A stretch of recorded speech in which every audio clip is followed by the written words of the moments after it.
Hello students, we are doing chapter chemical kinetics in which today's our topic is molecularity of a reaction. Molecularity. Molecularity means the number of molecules of reactant that takes part in a elementary chemical reaction.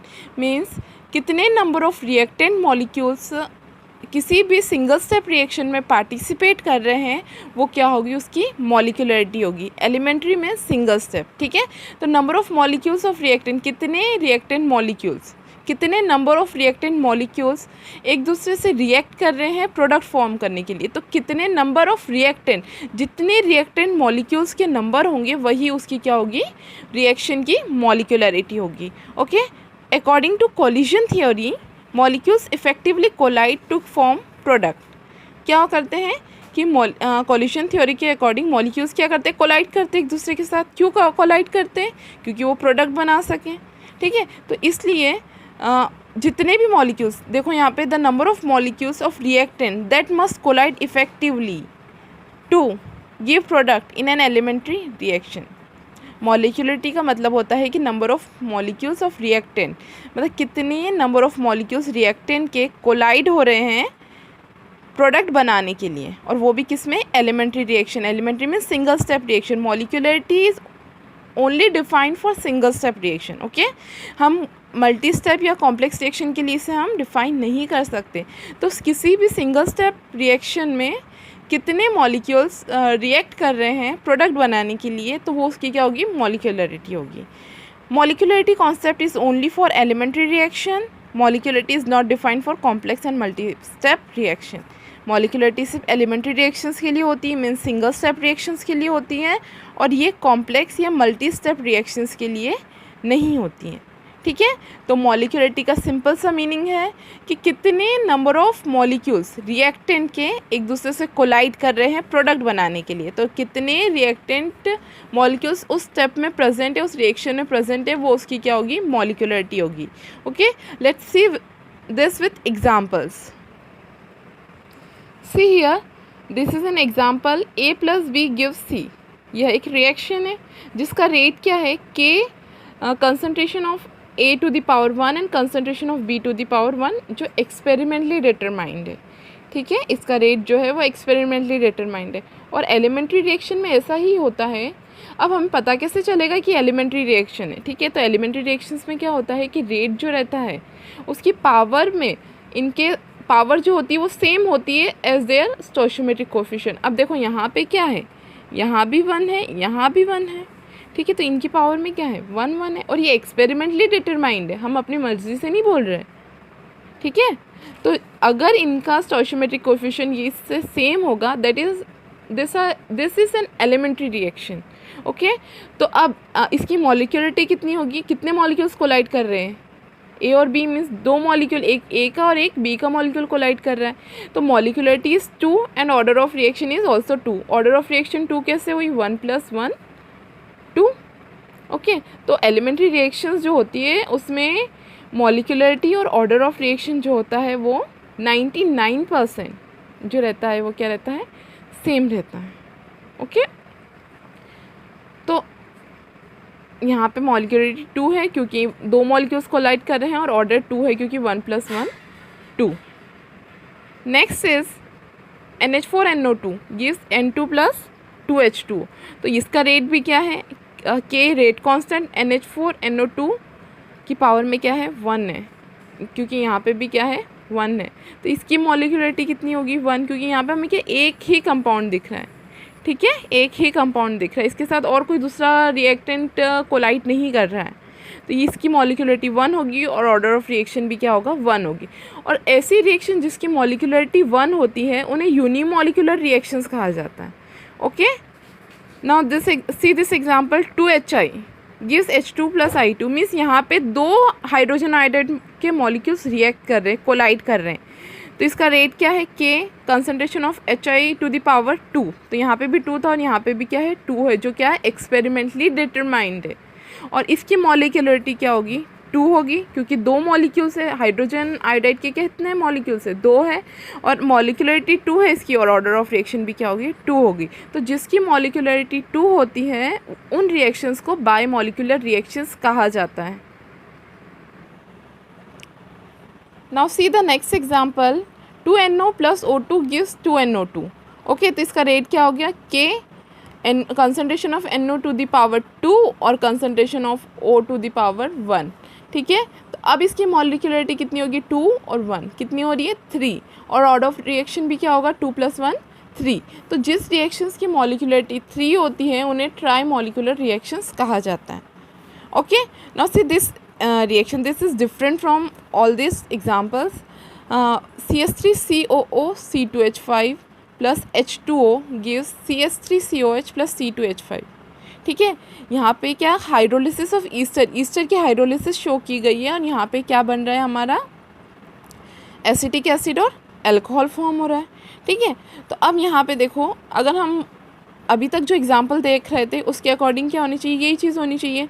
Rate K = CH3CO, ये Easter है, concentration to the Easter की concentration की power में क्या है? 1 है, और water की कंसनट्रेशन की पावर में क्या है? 1 है। ठीक है, लेकिन इसका एक्चुअली में इसका रेट क्या हो जाता है? ये हो जाता है। मीन्स अब इसका रीज़न क्या है? अब अगर हम नॉर्मली देखेंगे तो इसकी मॉलिक्यूलरिटी 2 होगी। ठीक है, यही होगी ना। और ऑर्डर ऑफ रिएक्शन क्या होगा इसका? ऑर्डर ऑफ रिएक्शन भी 2 होगा, क्योंकि अभी तक हम यही देखते आ रहे थे। लेकिन नहीं, ऐसी जो रिएक्शन होती है जिसमें water as a solvent act करता है। ठीक है, सॉल्वेंट क्या रहता है? वाटर रहता है। मीन्स वाटर क्या है? बहुत ज़्यादा एक्सेस क्वांटिटी में प्रेजेंट रहता है। ठीक है, वो कांस्टेंट होता है और बहुत ज़्यादा एक्सेस क्वांटिटी में प्रेजेंट रहता है। फॉर एग्जांपल, अगर हमने 1000 यहाँ पे ये 1000 मोल वाटर के लिए और 1 मोल इसमें लिया, ठीक है, ईस्टर का लिए 1 मोल, तो जब रिएक्शन होगी तो इसका सिर्फ 0.1 मोल ही इसमें यूज़ होगा, और 99.99% जो रहेगा वो रिमेनिंग रह जाएगा। ठीक है, तो इसकी एकदम बहुत ही लेस क्वांटिटी में 0.1% ही ये यूज़ हुआ है। ठीक है, हाइड्रोलिसिस में सिर्फ 0.1% ही ये यूज़ हुआ है, इसलिए हम क्या करते हैं, ये कांस्टेंट हो जाता है, और यहाँ पे इसका रेट जो हो जाता है क्या हो जाता है? कंसनट्रेशन ईस्टर की कंसनट्रेशन की पावर में क्या आ जाता है? 1 आ जाता है। मीन्स ये चीज़ जो वाटर जो है वो कांस्टेंट हो जाता है, क्योंकि वो एक्सेस प्रेजेंट है और बहुत ही कम क्वांटिटी में यूज़ हुआ है, और वो एज अ सॉल्वेंट एक्ट कर रहा है। ठीक है, तो अब यहाँ पे मॉलिक्यूलरिटी तो हमारी 2 ही होगी, क्योंकि 2 मॉलिक्यूलर रिएक्ट कर रहे थे, लेकिन यहाँ पे ऑर्डर ऑफ रिएक्शन क्या हो जाएगा? 1 हो जाएगा। ठीक है, ऑर्डर ऑफ रिएक्शन क्या होगा? 1 हो जाएगा। तो ऐसी रिएक्शन को क्या कहते हैं? Pseudo first order reaction. ठीक है, होना क्या चाहिए था इसका ऑर्डर? जो हम अभी तक देखते आ रहे थे उसका ऑर्डर होना क्या चाहिए था? 2 होना चाहिए था, लेकिन क्योंकि water as a solvent act कर रहा है जिसकी क्वांटिटी बहुत ही ज़्यादा वो एक्सेस में प्रेजेंट है, और उसका सिर्फ 0.1% ही यूज़ हो रहा है, मीन्स उसका बाकी 99.9% तो वो अभी भी रिमेनिंग है ना, इस कारण से उसका ऑर्डर ऑफ रिएक्शन क्या है? 1 नहीं, क्योंकि ये चीज़ कांस्टेंट हो गई तो हमारे पास सिर्फ ये चीज़ बची है, इसलिए हमारा क्या हो रहा है? ऑर्डर ऑफ रिएक्शन 1 आया। तो ऐसी रिएक्शन को क्या कहते हैं हम? Pseudo first order reaction. Okay, तो ये स्यूडो फर्स्ट ऑर्डर रिएक्शन की हम डेफिनेशन ये भी दे सकते हैं कि the reaction which are of first order but shows themselves as a second order are known as pseudo first order reaction. मतलब ऐसी रिएक्शन जो अपने आप को सेकेंड ऑर्डर की शो करती है लेकिन होती फर्स्ट ऑर्डर की। ठीक है, अब ये सेकेंड ऑर्डर की शो कर रही थी ना 2 मॉलिक्यूल। ओके, तो यहाँ पे हमें 2 दिख रहे थे तो हमें क्या सेकेंड ऑर्डर लग रहा था, बट एक्चुअली था क्या? ये फर्स्ट ऑर्डर। ठीक है, क्यों फर्स्ट ऑर्डर था? क्योंकि यहाँ पे हमारा वाटर जो है एज अ सॉल्वेंट एक्ट कर रहा था, जिसकी बहुत ही माइन्यूट क्वांटिटी जो है वो इस रिएक्शन में यूज़ की गई है। ओके, एक और एग्जांपल हम स्यूडो फर्स्ट ऑर्डर का देख लेते हैं। This is the second example, inversion of cane sugar. ठीक है, तो जब ये क्या है? सुक्रोज से जब ये वाटर के साथ रिएक्ट कर रहा है तो it form glucose and fructose. ठीक है, केन शुगर का इन्वर्जन है ना, सुक्रोज जो है वो वाटर के साथ रिएक्ट करके क्या बना रहा है? ग्लूकोज और फ्रुक्टोज, C6H12O6 C6H12O6। ठीक है, तो अब हमारा रेट क्या होना चाहिए? K concentration of sucrose to the power 1 and concentration of water to the power 1। तो अब यहाँ पे भी क्या है, वाटर सॉल्वेंट की तरह एक्ट कर रहा है, जो क्या रहता है एक्सेस। वाटर क्या है हमारे पास एक्सेस क्वांटिटी में प्रेजेंट है, बहुत प्रेजेंट है, जितना चाहे यूज़ कर लो, है ना।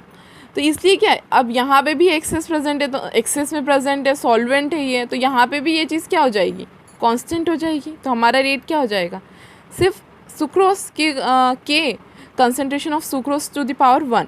तो यहाँ पे मॉलिक्यूलरिटी तो 2 ही रहेगी, ठीक है, लेकिन ऑर्डर ऑफ रिएक्शन क्या हो जाएगा, 1 हो जाएगा। तो ये भी हमारी क्या हो गई, pseudo first order reaction. Okay, तो ऐसी रिएक्शन जिसमें ऑर्डर जो मॉलिक्यूलरिटी के लिए इक्वल होता है वो 99% होती है। मतलब अगर हम सिंगल स्टेप एलिमेंट्री रिएक्शन को देखें तो 99% जो है वो ऑर्डर मॉलिक्यूलरिटी के इक्वल ही रहेगा। जितना मॉलिक्यूलरिटी होगी रिएक्शन की उतना ही उसका ऑर्डर है। अभी हमने 2-3 एग्जांपल देखे कि अगर मॉलिक्यूलरिटी 1 है तो ऑर्डर भी रिएक्शन का 1 है, मॉलिक्यूलरिटी 2 है तो रिएक्शन का ऑर्डर भी क्या है, 2 है, ठीक है।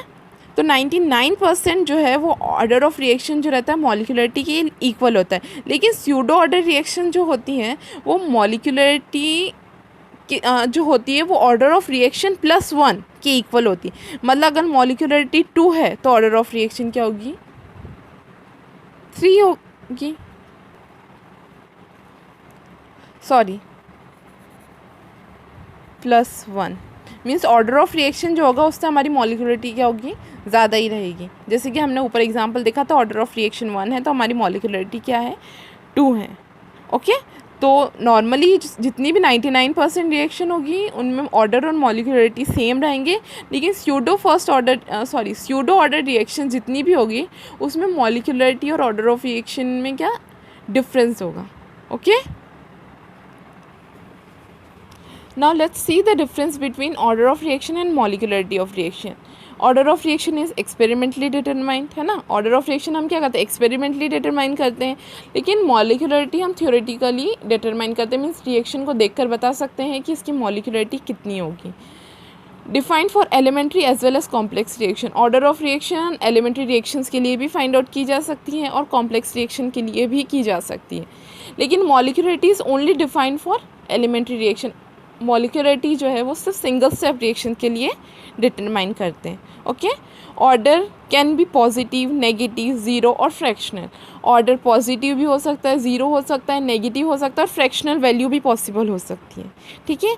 लेकिन molecularity is always positive integer, है ना, क्योंकि मॉलिक्यूलरिटी क्या होगी, मॉलिक्यूल्स कोलाइड कर रहे हैं, तो मॉलिक्यूल्स कोलाइड करेंगे मतलब ज़ीरो तो हो नहीं सकती, तो इसलिए इसकी क्या पॉजिटिव 1, 2, 3 मीन्स इंटीजर, कोई भी पॉजिटिव इंटीजर जो रहता है वो हमेशा होता है। Okay, order can be greater than 3, order 3 से ज़्यादा भी हो सकता है, लेकिन molecularity can never be greater than 3, molecularity 3 से ज़्यादा नहीं हो सकती।